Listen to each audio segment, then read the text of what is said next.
திருச்சிற்றம்பலம். ஹர ஹர ஹர நம பார்வதீபதையே. எந்நாடுடைய சிவனே போற்றி, எந்நாட்டவர்க்கும் இறைவா போற்றி. திருச்சிற்றம்பலம். பெடியதன் ஊரு ஊமை கொலமிகு கரியது வடி கொடு தனதடி வழிபடும் மாவரிடர் கடி கணபதி வர அருளினன் மிகு கோடை வடிவினர் பயில் வழி வலம்புரையீரையே வலம்புரையீரையே. திருச்சிற்றம்பலம். சிவ சிவ என்றிலர் தீவினையாளர் சிவ சிவ என்றிட தீவினை மாளும் சிவ சிவ என்றிட தேவருமாவர் சிவ சிவ என்ன சிவகதிதானே. கன்னியாகுமரி அருள் காந்திமதி மீனாட்சி கருணை பர்வதவர்தினி கமலை பராசக்தி சிவகாம சுந்தரி காழி உமை பிரமவித்தை தன்னிகரில்லா ஞான அபய வரதாம்பிகை தையல் அபிராமி மங்கை தந்த அறம் வளர்த்தவள் தன்னருள் செய் காமாட்சி எங்கு என்னையாள் கௌரி ஜுவாலாமுகி உண்ணாமுலை இலங்கு நீலாயதாட்சி எழர் பிரமராம்பிகை இலங்கு பார்வதி ஆதி எண்ணில்லா நாமரூப அன்னையாய் காசி முதலாகிய தலத்து விளையாடும் விசாலாட்சியாம் அண்ட கோடிகள் பணி அகண்ட பூரணி என்னும் அன்னபூரணி அன்னையே அன்னபூரணி அன்னையே. ஓம் சக்தி ஓம் சக்தி ஓம் சக்தி ஓம். ஏது பிழை செய்தாலும் ஏழை ஏனுக்கு இறங்கி தீது புரியாத தெய்வமே நீதி தழைத்து ஓங்குகின்ற போரூர் தனி முதலே நாயேன் பிழைக்கின்றவாறு நீ பேசு. வெற்றிவேல் முருகனுக்கு அரஹரோஹரா. திருப்போரூர் கந்தசுவாமி பெருமானுக்கு அரஹரோஹரா. சென்னை கந்தக்கோட்டம் கந்தசுவாமி பெருமானுக்கு அரஹரோஹரா அரஹரோஹரா அரஹரோஹரா. அகிலாண்ட கோடி பிரம்மாண்ட நாயகராக இருக்கக்கூடிய சிவப்பரம்பொருள் இந்த அற்புதமான இந்த சைவ சமய பக்த ஜன சபையில் நம்முடைய சிந்தைக்கு விருந்தளிக்கும் விதமாக ஏற்படுத்தக்கூடிய இந்த சொற்பொழிவுகளை எல்லாம் நடத்துவதற்கு உறுதுணையாக இருக்கக்கூடிய இந்த சபையத்தோர்க்கும் அதேபோல் இந்த அற்புதமான வேளையில் தங்களுடைய பணிகளையெல்லாம் விட்டு இறைவனுடைய புகழை கேட்பதற்காக இங்கு குழுமி இருக்கக்கூடிய அடியார் பெருமக்கள் அனைவருக்கும் அடியவளுடைய மனமார்ந்த வணக்கங்களையும் நன்றிகளையும் தெரிவித்துக் கொள்கின்றேன். இன்றைய தினம் நம்முடைய உரையில் மகாஸ்கந்த சஷ்டி விழாவின் மகிமைகளையும் பெருமைகளையும் பேச இருக்கின்றோம். கேட்கலாம், ஏன் மகாஸ்கந்த சஷ்டியை பற்றி நம்ம பேசணும் அப்படின்னு. இப்போ பார்த்தீங்கன்னா நமக்கு தீபாவளி நெருங்க போகிறது. இன்னும் ஒரு 4-5 நாளில் நமக்கு தீபாவளி வரப்போகுது. தீபாவளி பார்த்திங்கன்னா அமாவாசையை ஒட்டி தான் வரும். அமாவாசை கழிந்த அந்த அடுத்த நாள்லேருந்து பார்த்திங்கன்னா நமக்கு ஸ்கந்த சஷ்டி விரதம் என்பது மக்களால் அனுஷ்டிக்கப்படுகின்றது. இப்போது அந்த 6 நாட்கள், அந்த முதல் 6 நாட்கள் பிரதமையிலிருந்து தொடங்கி சஷ்டி 6 நாட்கள் நாம் முருகப்பெருமானை நினைந்து அவனை போற்றி அவனை பாடி அந்த கந்த கடவுளையே அந்த நாளொரு மேனி பொழுதொரு வண்ணமுமாக அவரையே நினைந்து ஒரு தவ வாழ்க்கை, அது ஒரு தவ வாழ்க்கை தான். அதாவது துறவிகளுக்கும் ஞானியர்களுக்கும் வாழ்க்கையே தவம்தான். ஆனால் இல்லறத்தார்க்கு தவம் என்பது வாழ்க்கை கிடையாது, தவம் என்பது நியதி கிடையாது. இல்லறமே ஒரு தவம் தான். ஆனால் அந்த இல்லறத்திலுமே மக்கள் என்ன பண்றாங்க, அந்த இறைவனுக்காக அந்த நாம் அன்போடு வழிபடக்கூடிய அந்த முருகப்பெருமானுக்காக ஒரு 6 நாட்களை ஒதுக்கி, அதாவது அது ஒரு தவ வாழ்க்கை, உபவாசம், எல்லாவற்றிலிருந்த ஒரு தவம். உணவில் தவம், உறக்கத்தில் தவம், உறவில் தவம். அப்ப பாருங்க, அந்த ஆன்மா இந்த 6 நாட்கள் இந்த தவங்களை இருக்கும் பொழுது அந்த மனம் செம்மை அடைகின்றது. மனம் செம்மை அடைகின்றது. மனம் செம்மையானால் இறைவன் தானாக வந்து நம் மனதிலே உறைவான் என்பதற்காகத்தான் நம்முடைய பெரியவர்கள் இது போன்ற விழாக்களை எல்லாம் எடுப்பித்தார்கள். அதன் மூலமாக மக்கள் எப்படியெல்லாம் இறைவனை வழிபடலாம், எப்படியெல்லாம் இறைவனை வழிபட்டு எப்படியெல்லாம் அவனுடைய பெரும் கருணைக்கு பாத்திரமாவோம் என்றபடியினாலே. ஏனென்றால் நாமே ஒரு பாத்திரம்தான்.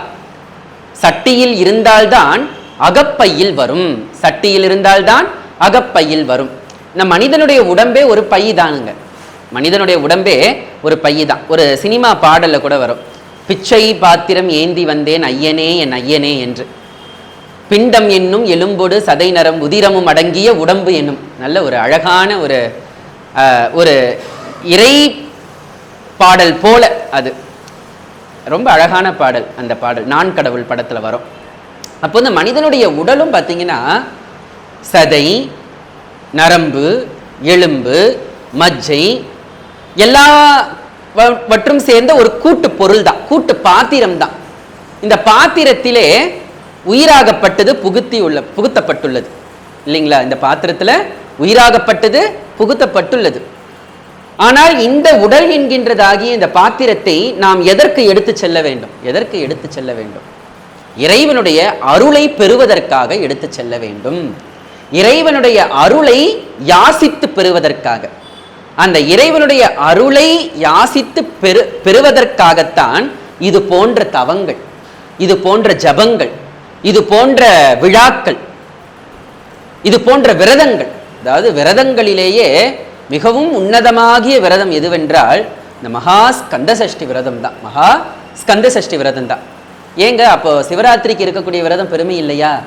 நவராத்திரிக்கு இருக்கக்கூடிய விரதம் பெருமை இல்லையா? இப்போ சிவபெருமான் என்றால் சிவராத்திரி ஒரு ராத்திரி, அம்பாள் என்றால் நவராத்திரி 9 ராத்திரி. இங்க பாத்தீங்கன்னா அந்த முருகப்பெருமான் என்பவன் வேற யாருமே கிடையாது, சிவசக்தியைக்க ரூபம்தான். முருகப்பெருமான் என்பவன் சிவனும் சக்தியும் ஒரு சேர நிற்கக்கூடிய வடிவம். அதாவது சிவபெருமான் வேறல்ல, முருகப்பெருமான் வேறல்ல, தானே தனக்கு மதலையாகினான் கான் என்று பெரியவர்கள் சொல்லுகிறார்கள். சிவபெருமான் தனக்குத்தானே ஒரு குழந்தையா மாறி இருக்கிறாராம். சிவபெருமான் தனக்குத்தானே ஒரு குழந்தையாக இருந்தால் யாரோ அவர்தான் முருகப்பெருமான். ஒரு பொழுதும் முருகப்பெருமானையும் சிவபெருமானையும் பிரித்தலே கூடாது. பெரியவர்கள் எல்லாருமே பாடுறாங்க. பாம்பன் சுவாமிகள் அதனால தான் முருகப்பெருமானை என்ன சொல்றாருன்னா குமார பரமேஸ்வரன் என்று சொல்லுகிறார். அந்த முருகப்பெருமானை 64 சிவ வடிவங்களாகவே பாடுகிறார். அட்டாட்டக விக்கிரலீலை என்று பெயர். பாம்பன் சுவாமிகள் இயற்றிய அட்டாட்டக விக்கிரலீலை சந்திரசேகரம் அர்த்தநாரீஸ்வரம் என்று தொடங்கும். சிவபெருமானினுடைய 64 மூர்த்தங்களும் அந்த முருகப்பெருமானினுடைய வடிவங்களே என்று சொல்லுகிறார். அப்ப இதுல இருந்து நமக்கு என்ன தெரியுது? முருகப்பெருமானும் சிவபெருமானும் வேற யாருமே கிடையாது, 2 பேருமே ஒருவர் தான். சரி, அப்ப நீங்க இன்னொரு கேள்வி கேட்கலாம், ஏன் சிவபெருமான் குழந்தையா வரணும், ஏன் முருகனா வரணும்? அப்ப அதுக்கு ஒரு காரணம் இருக்கணும் இல்லையா? காரணம் இல்லாத காரியம் கிடையாது. அப்போ இந்த இடத்துல இருந்து தான் நமக்கு இந்த ஸ்கந்த சஷ்டி மகா புராணம் என சொல்லக்கூடிய அந்த புராணம் ஆரம்பமாகின்றது. அதாவது நமக்கு தெரியும் பிரம்மனுக்கு 2 புத்திரர்கள். பிரம்மனுக்கு 2 புத்திரர்கள். ஒருவன் தட்சன் என சொல்லக்கூடிய தக்கன், இன்னொருவர் காசிபன். இப்போ இந்த தட்ச பிரஜாபதி நமக்கு எல்லாருக்குமே தெரியும். தட்ச பிரஜாபதி அம்பாளே அந்த தட்ச பிரஜாபதிக்கு தாட்சாயணியாக வந்தாள் என்றால், அந்த சதி தேவி சிவபெருமானை அழைக்காமல் யாகம் பண்றாரு.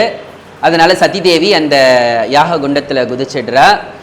அதன் பிறகு சுவாமி கோவப்பட்டு வீரபத்ரரா வந்து காளியாகவும் வந்து அந்த தக்ஷ யாகத்தை சம்ஹாரம் பண்ணுகிறார்கள். இது ஒரு புறம் இருக்க, இந்த காசிபன் என சொல்லக்கூடிய இந்த பிரம்மனினுடைய இன்னொரு புத்திரர் மிகுந்த சிவபக்தி உடையவர். இறைவனை நினைந்து தவங்கள் பல இயற்றி, பெரிய பெரிய தவங்களை எல்லாம் இயற்றி நல்ல பெரிய பெரிய வரங்களை எல்லாம் பெற்றவர். பெரிய பெரிய வரங்களை எல்லாம் பெற்றவர். ஆனால் ஒரு பெண்ணினால் அந்த தவத்தினுடைய வலிமையெல்லாம் இழந்தார். யார் அந்த பெண் என்றால் மாயா என்கின்ற பெண்ணினால் அந்த தவ வலிமையெல்லாம் இழந்தார். அதாவது அசுரேந்திரன் என்கின்ற ஒரு அசுரனுக்கும் மங்களகேசி என சொல்லக்கூடிய ஒரு பெண்ணிற்கும் மகளாக பிறந்தவள் தான் மாயை. இப்போ இந்த மாயைக்கும் இந்த காசிபருக்கும் திருமணம் நடக்குது. யாருடைய அறிவுரையினால்? அந்த அசுர குலத்திற்கு தலைவராக இருக்கக்கூடிய சுக்ராச்சாரியாரினுடைய அறிவுரையினால் இவங்க 2 பேருக்கும் திருமணம் நடக்குது. இந்த 2 பேருக்கும் திருமணம் நடந்து 3 பிள்ளைகளை பெறுகிறார்கள். அந்த 3 பிள்ளைகள் யார் என்றால் சூரபதுமன், சிங்கமுகாசுரன், தாரகாசுரன். யாராரு? சூரபதுமன், சிங்கமுகாசுரன், தாரகாசுரன் என்கின்ற 3 புத்திரர்களை, அதே போல அஜமுகி என சொல்லக்கூடிய ஒரு பெண்ணையும் பெற்றெடுக்கிறார்கள். இப்போ இவங்க பார்த்தீங்கன்னா இந்த சூரபத்மனுக்கு மட்டும்தான் மனித தலை, இந்த சிங்கமுகாசுரனுக்கு பார்த்தீங்கன்னா சிங்க முகம், இந்த தாரகாசுரனுக்கு வந்து பார்த்தீங்கன்னா யானை முகம், இந்த அஜமுகி என்பவளுக்கு பார்த்தீங்கன்னா ஆட்டினுடைய முகம், ஆட்டினுடைய முகம். இவர்கள் மூவருமே, இந்த அண்ணன் தம்பி 3 பேருமே பார்த்தீங்கன்னா நல்ல சிவபக்தர்கள், சிவபெருமானை நினைத்து தவம் இயற்றுகிறார்கள். தங்களுக்கு யாராலும் எந்த ஒரு அழிவும் வரக்கூடாது, நாங்கள் 108 யுகங்களை ஆள வேண்டும், 1008 அண்டங்களை நாங்கள் ஆள வேண்டும் என்று வரம் பெறுகிறார்கள். சிவபெருமான் எப்பவுமே கருணை, அவருக்கு தேவரும் ஒன்றுத்தான், அசுரர்களும் ஒன்றுத்தான். அவரை நினைந்து யார் போற்றி பாடுகிறார்களோ அவர்களுக்கு கருணையை பொழியக்கூடிய கருணாமூர்த்தி. சிவபெருமானாலே அன்பு தானங்க, நம்ம ஏற்கனவே பார்த்துருக்கோம். அன்பும் சிவமும் 2 என்பார் அறிவிலார், அன்பே சிவமாவது ஆறும் அறிகிறார், அன்பே சிவமாய் ஆறும் அறிந்த பின் அன்பே சிவமாய் அமர்ந்திருந்தார். அன்போடு நாம அவருக்கு நம்ம பூஜை பண்ணணும்னா சுவாமி இறங்கி வந்துடுவார். அன்பெனும் பிடியினுள் அகப்படும் மலையே, அன்பெனும் குடில் புகும் அரசே, அன்பெனும் கடத்துள் அடங்கிடும் கடலே, அன்பெனும் உயிர் ஒளிர் அறிவே, அன்பெனும் அணுவுள் அமைந்த பேரொழியே, அன்புருவாம் பரசிவமே. சிவபெருமானாலே கருணை தாங்க. அப்படியாக நம்ம சிவபரம்பொருள் என்ன பண்றாரு, வரத்தை யாரு கேட்டாலும் வரத்தை கொடுத்துருவாரு. அது தேவர்களாக இருந்தாலும் சரி, அது தெய்வங்களாக இருந்தாலும் சரி, அவர்கள் அசுரராக இருந்தாலும் சரி, அவர்கள் அரக்கர்களாக இருந்தாலும் சரி, எல்லாருக்குமே வரத்தை கொடுத்துருவார்.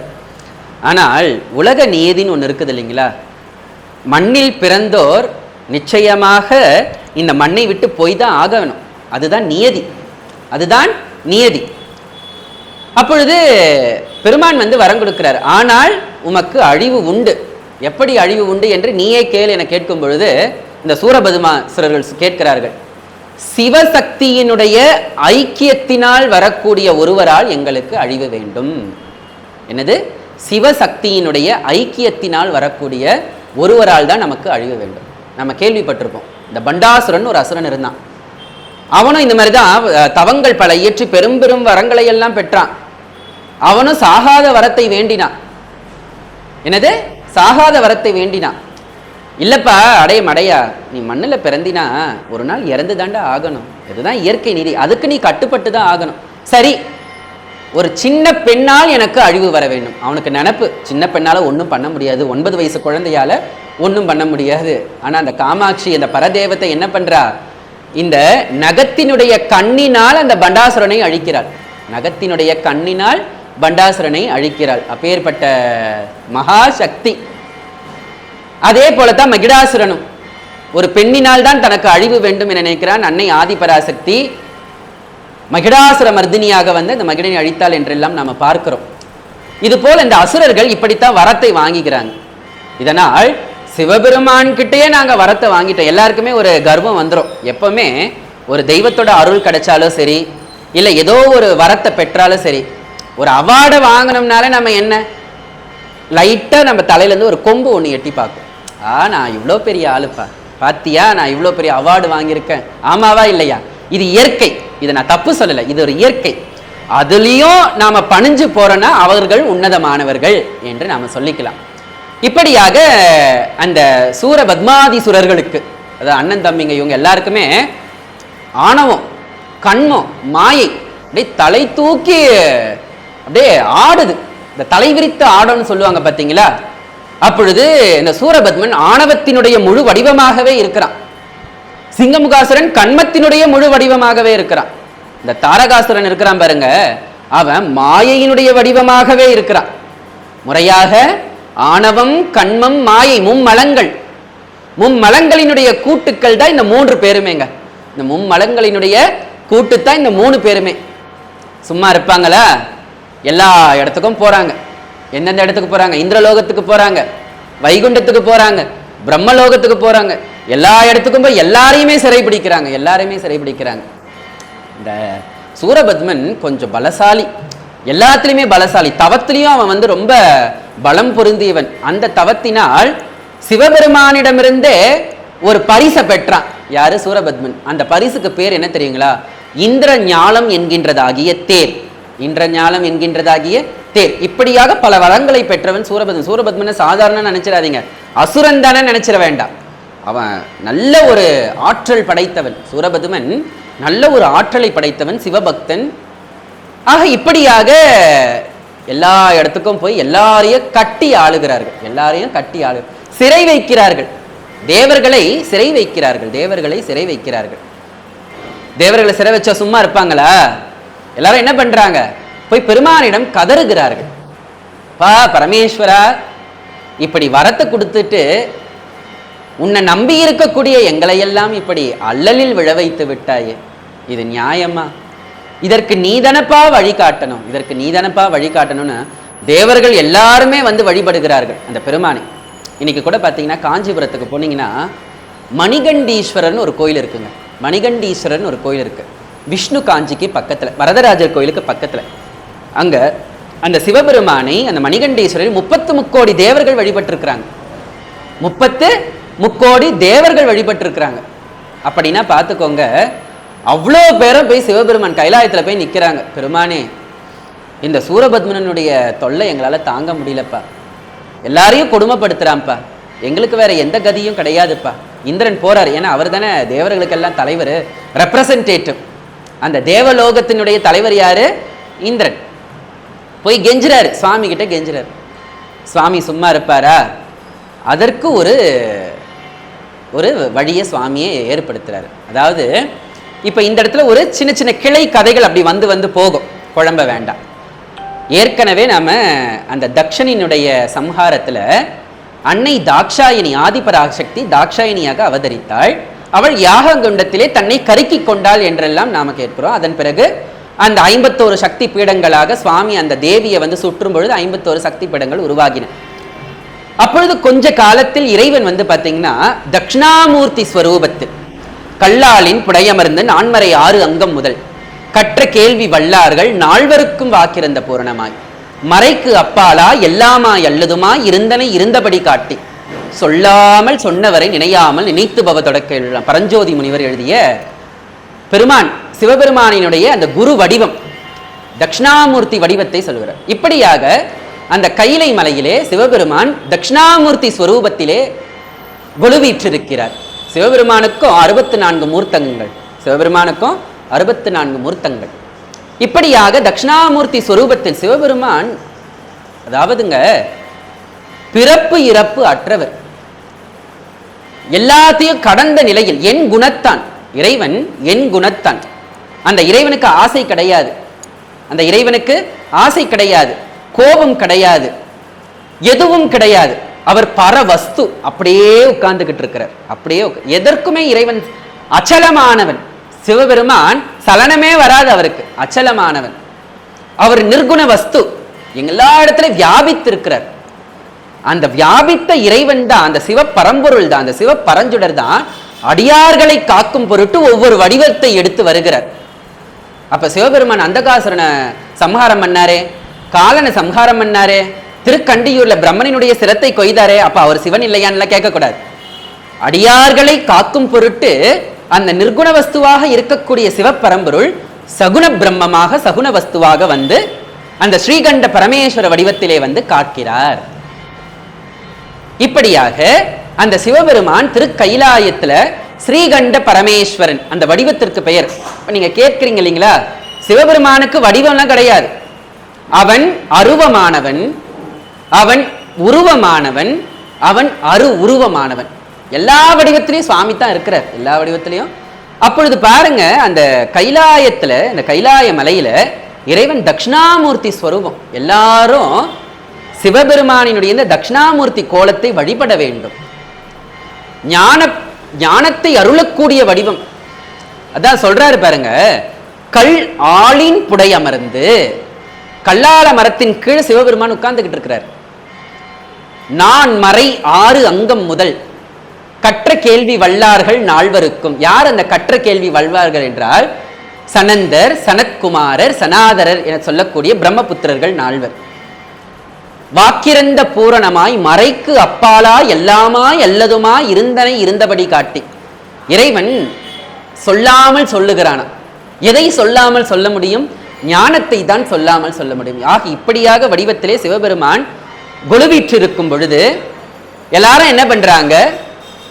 அந்த காமனை ஏவி அம்பாலோடு சேர வேண்டும். அந்த பார்வதி தேவி உமையம்மையோடு பெருமானினுடைய அந்த பார்வை சேர வேண்டும் என்று ஒரு சூழ்ச்சி பண்றாங்க. அப்போ அந்த காமன் என்ன பண்றான்?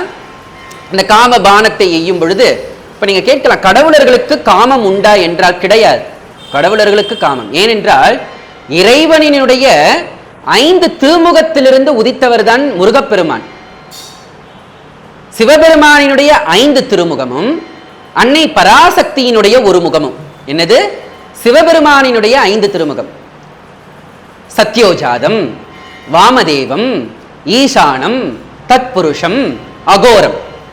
என்னது? சிவபெருமானுக்கு 5 முகங்கள். சத்யோஜாதம், வாமதேவம், ஈசானம், தத்புருஷம், அகோரம் ஆகிய 5 முகங்களோடு சேர்ந்து இந்த பராசக்தியினுடைய ஒரு முகம், அதோ முகம். இப்ப சிவபெருமானுக்கு பார்த்தீங்கன்னா 5 முகங்களை நம்ம பார்க்கலாம், ஆனா அதோ முகத்தை நம்மளால பார்க்க முடியாது. ஏன் தெரியுங்களா? இந்த தேவியினுடைய முகம் உள்முகமாக திரும்பி இருக்குமா. தேவியினுடைய முகம் உள்முகமாக. இதுல இருந்தே நமக்கு தெரிய வேண்டாம், சிவபெருமான் என்னைக்கு தனித்து இருக்கக்கூடிய கடவுள் கிடையாது. சிவபெருமான் எப்பொழுதும் உமையம்மையோடு சேர்ந்திருக்கக்கூடிய அர்த்தநாரீஸ்வர வடிவம். என்னைக்கும் சிவனையும் சக்தியும் பிரிக்கவே முடியாது. எப்பவுமே சுவாமியினுடைய இடப்புறத்துல அம்பிகை இருக்கிறார். அந்த அம்பிகையினுடைய ஒரு முகம்தான் அந்த அதோமுகம் என சொல்லக்கூடிய உள்முகம். சுவாமியை தன்னைத்தானே பார்த்தல் என்று சொல்றோம் பார்த்தீங்களா, அந்த ஒரு முகம். ஆக இப்படியாக அந்த காமன் அந்த பானத்தை எய்யும் பொழுது சிவபெருமான் கண்ணை திறக்கிறார். அந்த நெற்றிக் கண்ணிலிருந்து வந்த அந்த தீ பொறிகள், அந்த 5 முகங்களிலிருந்து வந்த தீ பொறிகள், ஜுவாலைகள் அப்படியே பார்த்தீங்கன்னா இந்த வாயு தேவனாலும் இந்த அக்னி தேவனாலும் கடத்தப்பட்டு, அதே போல அம்பிகையினுடைய ஒரு முகமாகி அந்த அதோ முகத்தில் வந்த ஒரு பொறியும். இப்ப சொல்லுங்க, நிறைய பேர் சொல்லுவாங்க முருகப்பெருமான் ஆண் தெய்வம், ஏனென்றால் ஆண் தெய்வமாக இருக்கக்கூடிய சிவபரம்பொருளினால் வருவிக்க உற்றவர் என்று சொல்லுவார்கள். இங்க அம்பாளினுடைய ஒரு முகமும் இருக்குங்க, அதுதான் அதோ முகம். என்னைக்குமே சிவபெருமான் தனித்து வந்து அருளுவது கிடையாது. அருளாளருடைய வாக்கு, என் வாக்கு இல்லை. அம்மையப்பரே எல்லா உலகிற்கும் அம்மையப்பர் என்று அறிக, அம்மையப்பரே வந்து பரிசளிப்பார் என்று அறிக. இறைவன் தனித்து வந்து அருளுவது கிடையாது, தேவியோடு வந்து தான் அருள் புரிவாராக. இப்படியாக அந்த காமன் அந்த காம பானத்தை எய்யும் பொழுது இறைவனுடைய அந்த திருக்கண், இறைவனுடைய அந்த நுதற்கண், நெற்றிக்கண், நுதல் என்றால் நெற்றி, நெற்றிக்கண் திறக்கும் பொழுது அந்த தீப்பொறிகள் வருகின்றன. அதன் பிறகு ஒரு கிளை கதை. இறைவன் காமன் அந்த நெருப்பினுடைய வீச்சத்தினால் காமன் பஸ்மமானா, அதனால இறைவனுக்கு பெயர் காமாரி. 25 மகாதேவ மூர்த்தங்கள்ல சிவபெருமானுக்கு ஒரு பெயர் காமாரி, கஜாரி, அர்த்தநாரி, சோமாஸ்கந்தர், சந்திரசேகரர், இப்படியாக பல பெயரை சொல்லிட்டு போகலாம். அது ஒரு புறம் இருக்கட்டும். இப்ப முருகப்பெருமானுடைய அவதாரம் நிகழ்கின்றது. முருகப்பெருமான் இந்த சிவபெருமானினுடைய 5 முகங்களிலிருந்தும் அந்த அன்னை பராசக்தி ஆதிபராசக்தியாக இருக்கக்கூடிய அந்த பார்வதி தேவியினுடைய அதோ முகத்திலிருந்து ஒரு தீப்பொறியும் வந்து 6 தீப்பொறிகளாக இந்த சரவண பொய்கையிலே அந்த வாயு தேவனும் அந்த அக்னி தேவனும் இடுகிறார்கள். அந்த 6 ஜோதியும் என்னவாகுது? 6 குழந்தைகளாக இந்த தாமரை. டே முருகப்பெருமானே செவ்வேட் பரமன். முருகப்பெருமானே அந்த தாமரை இதழ்களே தோத்து போயிடும். அவ்வளவு ஒரு மிருதுவானவன், அவ்வளவு ஒளி பொருந்தியவன். அதாவது ஒரு கோடி சூரியனை ஒன்று திரட்டி, என்னது ஒரு சூரியனையும் நம்மளால பார்க்க முடியாது, கோடி சூரியனை ஒன்று திரட்டி அதை 6ஆக பிரித்து அதை தாமரை மலரின் மீது நாம் வைத்தோமே என்றால் எப்படி பிரகாசிக்கும்? அப்படியாகிய பிரகாசத்தை உடையவன் யாரென்றால் நம்முடைய முருகப்பெருமான். நம்முடைய முருகப்பெருமான் அந்த அழகான அந்த செவ்வேட் பரமன் 6 குழந்தைகளாக தவழுகிறான் அந்த சரவண பொய்கையிலே. இந்த கார்த்திகை மாதர்கள்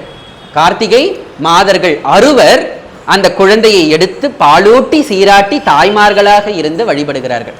அந்த தேவியர்களுடைய வழிபாடு தான் நம்ம கார்த்திகை தீபத்தன்னைக்கு கொண்டாடுறோம். இப்படியாக சிவபெருமானினுடைய ஆணைக்கு இணங்க அந்த உமாதேவி என்ன பண்றா, இந்த 6 குழந்தைகளையும் அணைக்கிறாள். அந்த குழந்தைங்கள ஒரு ஸ்டேஜுக்கு வளர்ந்த பிறகு அணைக்கிறாள். அணைக்கும் பொழுது 6 உடல்களும் ஓர் உடலாக மாறுகின்றது. ஆனால் முகங்கள் மட்டும் 6ஆகவும் புஜங்கள் 12ஆகவும் திகழ்கின்றன. அதனால்தான் முருகனுக்கு அருமுகம், ஆறுமுகன், 12 தோள்களை உடையவன் என்றெல்லாம் நாம முருகப்பெருமானை புகழ்கின்றோம். வந்துடுறார் முருகர், கைலாயத்துக்கு வந்துடுறார். அப்பொழுது இந்த சூரபத்மாதி சுரர்களினுடைய அந்த கொடுங்கோல் ஆட்சி, அவர்கள் எல்லா இடத்துலையும் போய் கொடுங்கோல் செய்து கொண்டு வருகிறார்கள். இதை எல்லாமே சிவபெருமான் பொறுமையாக எடுத்து சொல்லுகிறார் தன்னுடைய குழந்தைக்கு. ஆனால் அந்த வந்த குழந்தை சாதாரண குழந்தையா? சிவனே உமையம்மையே அம்மையும் அப்பனுமாக வந்து அமர்ந்த குழந்தை அல்லவா அது. அந்த குழந்தைக்கு இவர் சொல்றார், பாடம் கற்பிக்கிறார். ஆனால் அந்த குழந்தைக்கு எல்லாமே தெரியும். ஆனால் ஒரு உலக நியதிற்காக தந்தை சொல்மிக்க மந்திரம் இல்லை, தந்தை சொல்மிக்க மந்திரம். அதனால தந்தை சொல்லுவதே அந்த குழந்தை கேட்குது. ஏனென்றால் அவன் குழந்தையிலேயே பெருமானுக்கே உபதேசம் பண்ணவன் சிவகுருநாதன். முருகப்பெருமான் சிவகுருநாதன், தந்தைக்கே உபதேசம் பண்ணவர். பிரணவத்தினுடைய பொருள் உபதேசம் பண்ணவர் முருகப்பெருமான். சாதாரணமான குழந்தையா? சாதாரணமான கடவுள் அந்த முருகப்பெருமான்.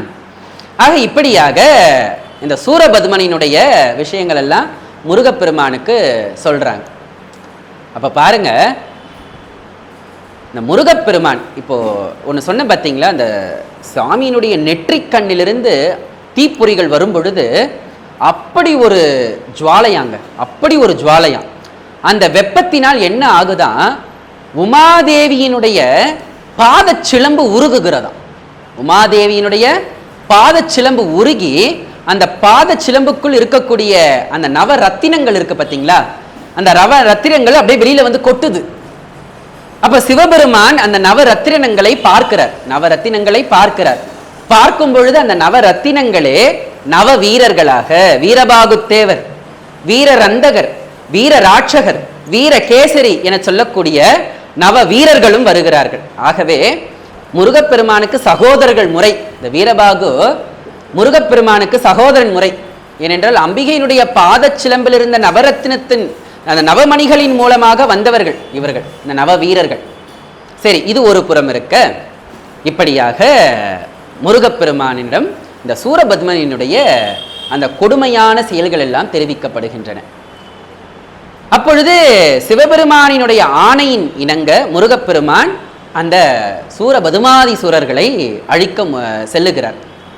இங்க கைலாய மலையிலிருந்து செல்ல போறார்.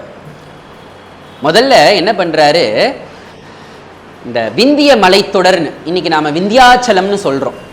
அந்த விந்தியாச்சலத்தினுடைய அடிப்பகுதியில் வந்து பார்த்தீங்கன்னா நம்முடைய தாரகாசுரன் என சொல்லக்கூடிய சூரபதுமனினுடைய தம்பி, அந்த யானை முகம்னு சொன்ன பார்த்தீங்களா, சூரபதுமனினுடைய தம்பி ஆட்சி செய்து வந்த இடம், சூரபதுமனினுடைய தம்பி ஆட்சி செய்த இடம்.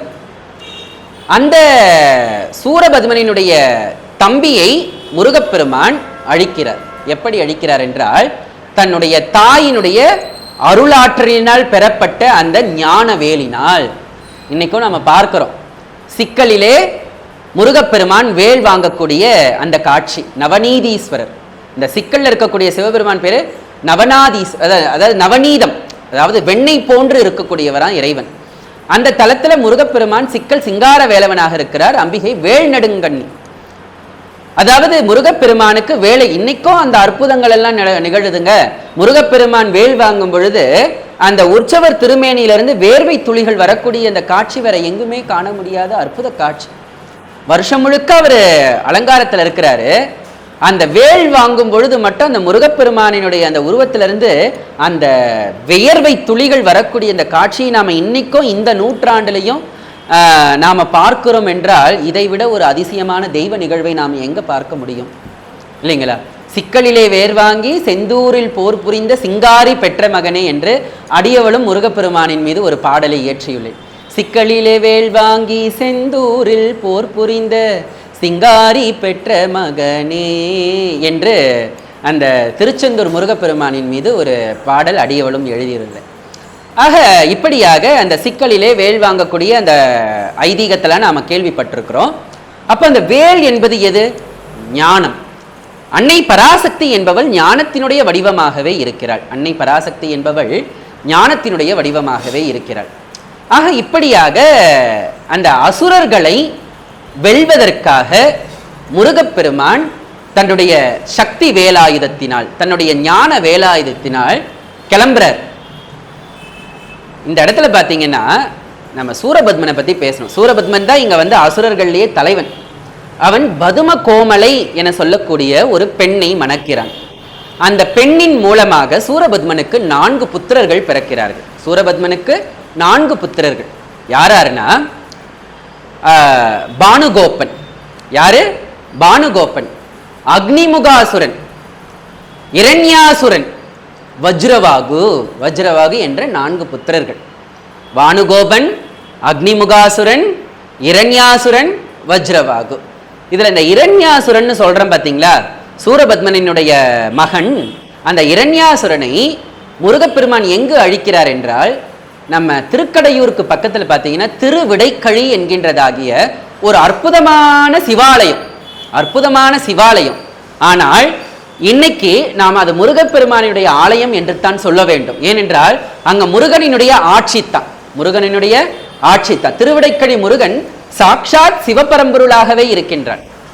சாக்ஷாத் சிவபரம்பொருள். அங்க சோமாஸ்கந்த மூர்த்தம் முருகர் தான், அங்க பிரதோஷமூர்த்தி முருகர் தான், அங்க நடராஜமூர்த்தி முருகர் தான். எல்லாமுமே முருகனாக இருக்கிறான். ஆகவே அது வந்து போர் நடந்த தலம் அந்த திருவிடைக்கழி. நிறைய பேருக்கு அந்த திருவிடைக்கழியை பத்தி தெரியல. அதாவது நம்ம அருணகிரிநாதர் முருகப்பெருமானுடைய ஆலயங்களை பற்றி சொல்லும் பொழுது முருகப்பெருமானுடைய திருவடி தலமாக ஒன்றை குறிப்பிடுகிறார். முருகப்பெருமானினுடைய நடுப்பகுதியாக ஒரு தலத்தை குறிப்பிடுகிறார். முருகப்பெருமானினுடைய சிரம் ஆக இருக்கக்கூடிய, அதாவது உச்சியாக இருக்கக்கூடிய ஒரு தலத்தை பற்றி சொல்லுகிறார். அந்த தலங்கள் எது தெரியுங்களா? ஒன்று குராவடி. குராவடி என்றால் குராமரம் தலவிருட்சமாக இருக்கக்கூடிய அந்த திருவிடைக்கழி. அந்த குராமரத்தின் அடியிலே முருகப்பெருமான் தன்னுடைய பாதத்தை பதித்த இடம். இன்னைக்கும் நீங்க திருவிடைக்கழிக்கு போனீங்கன்னா முருகப்பெருமானுடைய பாதத்தை பார்க்கலாம். ஒன்று. இன்னொன்று முருகப்பெருமானுடைய நடு. இப்ப முருகப்பெருமானுக்கு ஒரு உடல் கொடுத்துட்டோம்னா அவனுடைய திருவடி, அவனுடைய நடுப்பகுதி, அவனுடைய சிரம் என்று சொல்லும் பொழுது, உச்சி என்று சொல்லும் பொழுது திருவடி குராவடி என சொல்லக்கூடிய திருவிடைக்கழி. அந்த நடுப்பகுதி என்பது சிறுவாபுரி, சிறுவை என சொல்லக்கூடிய சிறுவாபுரி. நம்ம பெரியபாளையத்துக்கு பக்கத்தில் இருக்கிறது, போற வழியில் இருக்கிறது. முருகப்பெருமானுடைய உச்சி பகுதியாக இருக்கக்கூடிய தலம் எது தெரியுங்களா? நாமெல்லாம் பெருமைப்பட்டுக்கணும். இந்த தொண்டை நாட்டில் சமரமாபுரி என சொல்லக்கூடிய திருப்போரூர்.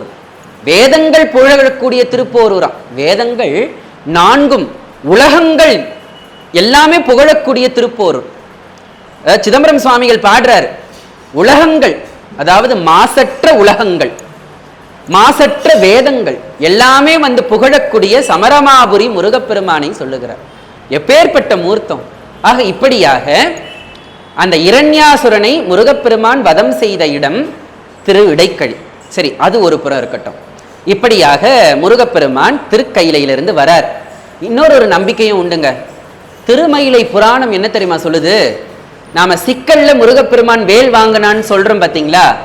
ஆனால் திருமயிலை கபாலீஸ்வரர் புராணம் என்ன சொல்லுகிறது என்றால், முருகப்பெருமான் இந்த திருமயிலைக்கு வந்து அந்த சக்தி கங்கையில் நீராடி, அந்த கபாலி தீர்த்தத்தில் நீராடி, முறையே அங்க இருக்கக்கூடிய கற்பகாம்பாளையும் கபாலீஸ்வரரையும் வழிபட்டு சூரனை அழிப்பதற்காக வேல் பெற்ற இடம் திருமயிலாப்பூர்.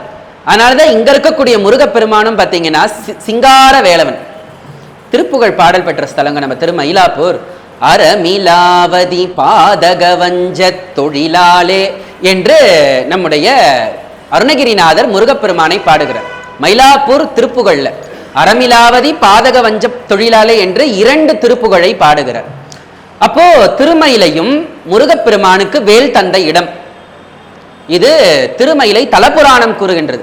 முருகப்பெருமான் தங்கி சிவபூஜை செய்த இடம் திருமயிலை. முருகப்பெருமான் தங்கி சிவபூஜை செய்து வேல் பெற்ற இடம் திருமயிலை. இப்படியாக அந்த சக்தி வேலை பெற்று வந்த அந்த முருகப்பெருமான் முதலிலே தாரகாசுரனை வதம் செய்கிறார். அந்த விந்திய மலையினுடைய அடிவாரத்திலே அந்த தாரகாசுரன் ஆட்சி செய்த இடம் இருக்கின்றது. தாரகாசுரன் மாயாஜாலம் செய்வதில் வல்லவன். மாயாஜாலம் செய்வதில் வல்லவன்.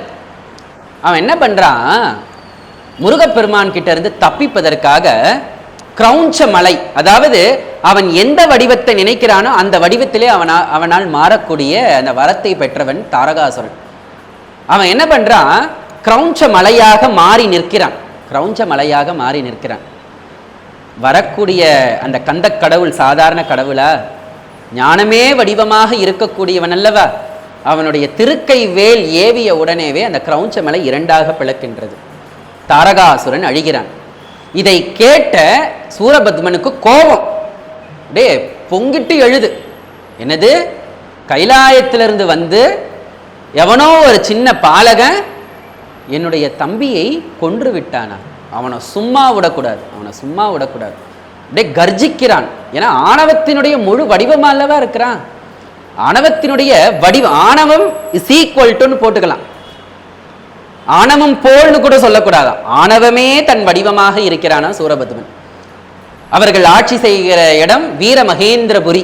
வீரமகேந்திரபுரி சூரபத்மனினுடைய தலைமை இடம், தலைநகர் வீரமகேந்திரபுரி. செய்தி போகுது, அங்க வீரமகேந்திரபுரிக்கு செய்தி போகுது. சூரபத்மா, உன்னுடைய தம்பிய ஒரு சின்ன பாலகன் சம்ஹாரம் பண்ணிட்டானாப்பா, தெரியாதா உனக்கு அப்படின்னு தூது போறாங்க. கோபம் அப்படியே கொப்பளிக்குது சூரபத்மனுக்கு, கோபம் கொப்பளிக்குது. ஆனால் சூரபத்மனினுடைய இன்னொரு தம்பி சிங்கமுகாசுரன் இருக்கிறார் இல்லையா, அவருக்கு கொஞ்சம் நடுக்கம் வருது. ஐயோ, நம்முடைய சகோதரன் தரகாசுரன் எப்பேற்பட்ட வரங்களை எல்லாம் பெற்றவன், அவன் மாயாஜால வித்தையில் வல்லவன், அவன் நினச்சா கடுகளவும் ஆவான், நினச்சா மலையளவும் ஆவான். அவனாலேயே தப்பிக்க முடியலையே அந்த பாலகன் கிட்ட. நாமெல்லாம் என்ன கதிக்கு ஆக போகிறோம்? அவன் யாரு? அந்த சின்ன பாலகன் யாரு? வந்தவன் யாரு? சாதாரணமானவனா? சிங்கமுகாசுரன் உணர்ந்து போய் தன்னுடைய அண்ணன் கிட்ட சொல்றான். தன் அண்ணன் ஆகிய சூரபத்மன் கிட்ட சொல்றான், அண்ணா, நாம இந்த தேவர்களெல்லாம் சிறப்பிடிச்சு வச்சிருக்கிறோம்ல, விடுவிச்சிருவோம். இந்த தேவர்களை எல்லாம் காப்பதற்காக தேவசேனாபதியாக ஒருத்தன் வரானா. அவன் யார் தெரியுங்களா? நமக்கு வரம் கொடுத்தானே பரமேஸ்வரன், அந்த பரமேஸ்வரனுடைய புத்திரனா அப்படின்ட்டு சிங்கமுகாசுரன் சூரபத்மன், போடா பொடிப்பயலே, அந்த பொடிப்பையனா என்ன செஞ்சிட முடியும்? அந்த பொடிப்பையனால என்ன செஞ்சிட முடியும்? அப்படியாகிய ஒரு ஆணவம் சூரபத்மனுக்கு உண்டு. அப்படியாகிய ஒரு ஆணவம். சரி, சிங்கமுகாசுரன் தெரிஞ்சிருச்சு, என்னவே இருந்தாலும் நமக்கு அழிவு காலம் நெருங்கிடுச்சு, நம்ம அண்ணனாலேயே நமக்கு அழிவு காலம் நெருங்கிடுச்சு, நாம செய்த தவற்றினாலேயே நமக்கு அழிவு காலம் நெருங்குகிறது. இதுதாங்க நாம எல்லாரும் உணரணும். நாம செய்யக்கூடிய தவற்றினால்தான் நமக்கு அழிவு. நாம் செய்யக்கூடிய தவற்றினால்தான் நமக்கு அழிவு. நாம தவறு செஞ்சோம்னா கண்டிப்பா அதனாலதான் நமக்கு அழிவு நிச்சயம். இதன் மூலமாக நாம் இந்த பாடங்களை எல்லாம் கற்றுக்கொள்ள வேண்டும். இப்படியாக தன்னுடைய அண்ணனினுடைய ஆணைக்கு இணங்க அந்த சிங்கமுகாசுரன் போருக்கு செல்லுகிறான். சிங்கமுகாசுரன் போருக்கு செல்லுகிறான். இப்பொழுது அந்த முருகப்பெருமானுடைய சேனைகள் எல்லாம் எங்க வந்துட்டாங்கன்னா திருச்செந்தூர் கிட்ட வந்துட்டாங்க. திருச்செந்தூர் கிட்ட வந்துட்டாங்க. அதுக்கு முன்னாடி ஒரு தலம் இருக்குது. எல்லாரும் கேட்டா ஆச்சரியப்படுவீங்க. நம்ம திருப்போரூர்ல ஒரு போர் நடக்கிறது. திருப்போரூர்ல ஒரு போர். அதனால தாங்க திருப்போரூருக்கு முதலில் போர் நடந்த இடம். முருகப்பெருமானால் அசுர கூட்டங்களுடன் போர் நடந்த இடம் எதுவென்றால் நம்முடைய திருப்போரூர் தான். அதனால தான் நம்முடைய பெரியவர்கள், அருளாளர்கள், அருணகிரிநாதர் இதெல்லாம் என்ன தெரியுமா சொன்னாங்க? திருப்போரூரை சமரமாபுரி என்றார். மாபுரி, போர் நடந்த இடம், பெரிய இடம். யுத்தபுரி, சமரபுரி, சமரபதி, இத்தனை பேர் இருக்கு திருப்போரூருக்கு. இங்க மட்டும் சும்மா இல்ல, முருகப்பெருமான் பக்கத்தில் தையூர்னு ஒரு ஊர் இருக்குங்க. கேளம்பாக்கத்துல தையூர்னு ஒரு ஊர் இருக்கு. அங்க 5000 வருஷம் பழமையான ஒரு சிவாலயம் இருக்குது. அந்த சிவாலயத்துக்கு பேர் என்ன தெரியுங்களா? முருகீஸ்வரர் என்கின்றதாகிய பெயர்.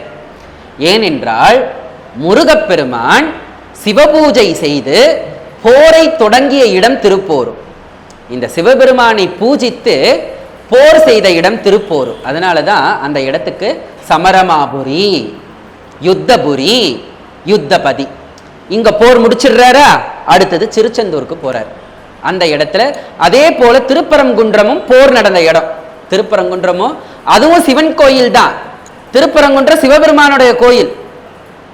ஆனால் முருகனுக்கு அங்க திருமணம் நடந்ததுனால அங்க முருகன் வந்து பரங்குன்றத்திலே முதல் படை வீட்டிலே அமர்ந்துள்ளான். படை வீடு, படைக்கடங்களோடு நிலமார்க்கமாக போர் புரிந்த இடம் திருப்பரங்குன்றம்.